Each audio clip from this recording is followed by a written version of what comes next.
And welcome into our sports talk at the stadium, brought to you by the South Carolina soybean farmers and their checkoff. You can learn more at scsoybeans.com.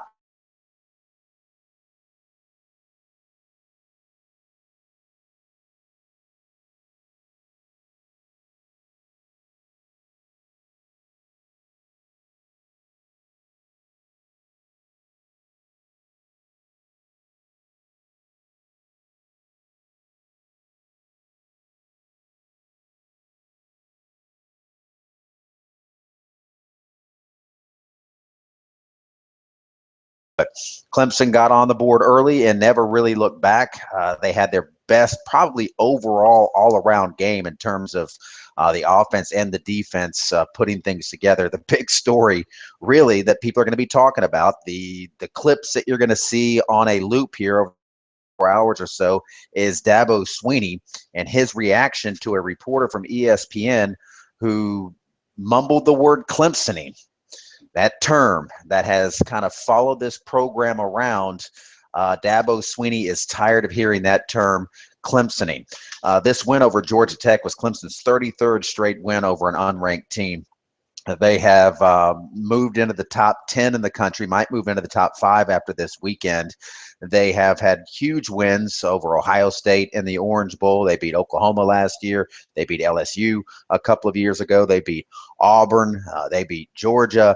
Dabo Swinney has had enough of it, and I've never seen him so animated. We put video and audio of that rant on sportstalksc.com. If you haven't already seen it, you're going to see it, probably whether you want to or not, at least portions of it. But we do have it for you on the website. And Dabo, he's playing the game very well right now in terms of how Clemson's performing on the field and what he's doing off the field, putting the attention on his program, putting the attention on him, and making sure that his guys stay focused and stay hungry.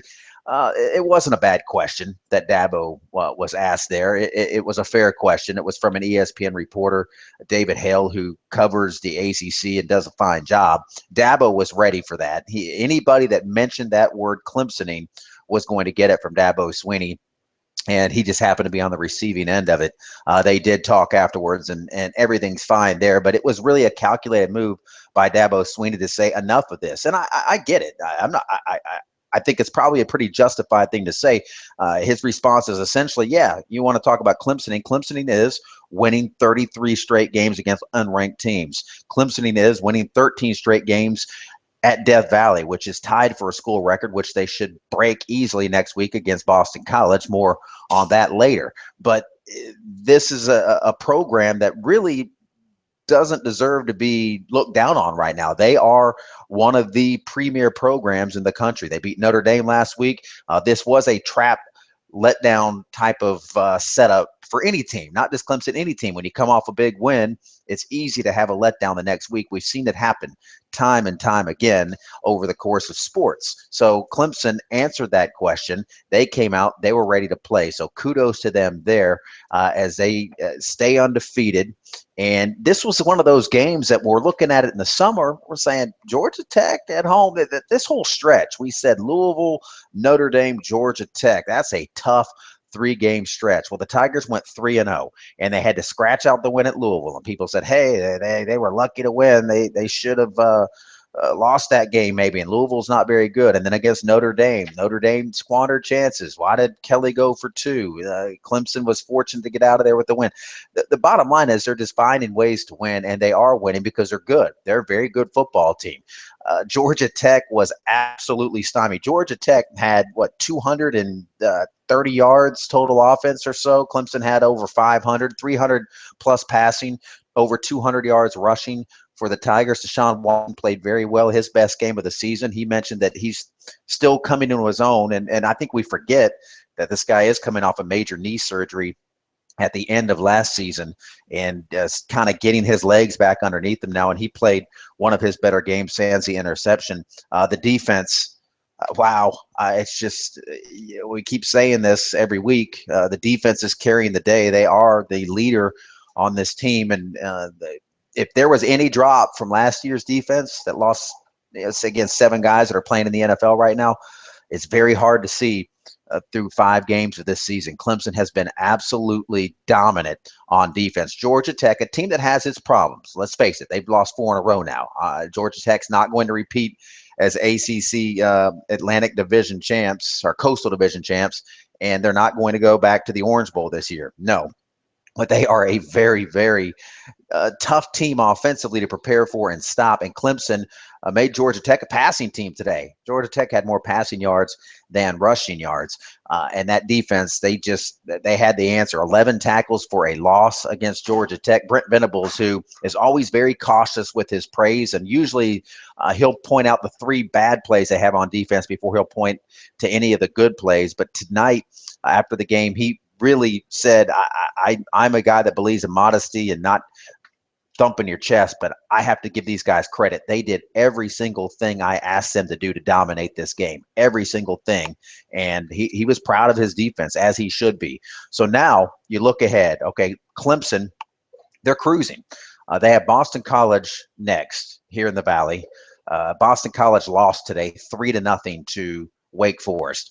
They've scored, I think, 7 points or so in their last 3 games. It's hard to imagine Boston College is going to be able to muster up a whole heck of a lot of offense against Clemson. Now, defensively, BC's a tough team, but they're not going to be able to slow down the Tigers the entire time. I'm going to go ahead and chalk that one up. I'll go on the record now. Clemson is going to win that game. They have to play at Miami. They have to play NC State. Both of those games are on the road. Miami's in the process of getting, well, now I'm looking over at my monitor, and as I record this, it's 17-10 Florida State, but Miami is not looking great right now. NC State lost earlier this week against Virginia Tech. The point is, things are setting up very nicely for this Clemson football team, and people can sit there and try to pick them apart and find whatever kind of warts they want. They have a schedule that sets up for them nicely, and they have a defense that is playing inspired football, playing with a purpose and getting better as the season progresses, and an offense that is also getting better. Deion Kane had a big day for the Tigers. He seems to be coming on at the wide receiver spot. They still have Artavis Scott, Mike Williams, no telling when or if he'll come back, but Wayne Gallman has rushed for over 100 yards in 3 straight games. They've had 200-plus yards rushing in almost every game they've played this season. This is a Clemson team that is a very good football team and has a chance to be great, has a chance to have a special season. There's no denying that now. So Dabo Swinney's big rant was essentially, why do people keep asking me about Clemson? Why do people keep asking me about the past? This Clemson team is an elite program. They are a legitimate college football playoff contender. They're as good as any team out there right now in terms of where you put them. Ohio State, the defending national champ, they've struggled in some games. They had to fight to beat Indiana last week. For a while there, they were scuffling around against Maryland today before they pulled away. Every team has its warts. Every team has its flaws, but usually the great ones find a way to overcome those, and Clemson has done that. So I'm buying into what Clemson is putting out right now, and I think their schedule sets up nicely. Florida State's the only top 25 team they have left. They play them here at Death Valley, where, again, they've won 13 straight. So an impressive win for Clemson, an impressive showing. Dabo Swinney's going to get a lot of headlines, and he knows how to play the media game. Dabo Swinney is now he's a savvy guy, and watching him kind of develop as head coach from when he took over the program to now, and he's one of the elder statesmen. I think he's got the second longest tenure in the ACC now, behind Frank Beamer, as crazy as that is to imagine. But he knows how to play the media games, and the great ones know how to do that, and they all do it to different varying styles. Steve Spurrier, a guy that we all know, he knows how to play and use the media to his benefit. He's done that. Even Nick Saban, in his own weird way, knows how to play the media to his benefit. And Dabo Swinney certainly knows how to get his brand out there, get his message out there, and knows that he's going to be trending. Like last week, he was trending with the "bring your own guts" and whatever words he was using in the post-game news conference. He's very good at it. He's got a great personality, and he's got Clemson playing great football right now. And there's just no ifs, ands, or buts about it. There's really no debate. Is this a good football team? Yes, this is a good football team. I don't care if you're the biggest Clemson hater out there. You know this is a good football team. That's a fact. And I'm not a guy that I know we live in a challenge society now where people put themselves in a bubble and don't believe things that are very clearly facts and easily proven.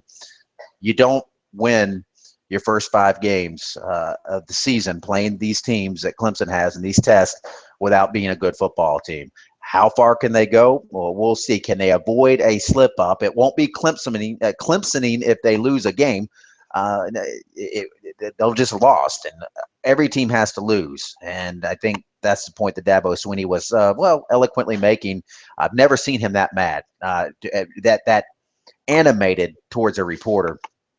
Based on a question, definitely tops to tweet that rant in terms of ranking the Dabo Swinney rants. That one is definitely number one on my Dabo's greatest hits list.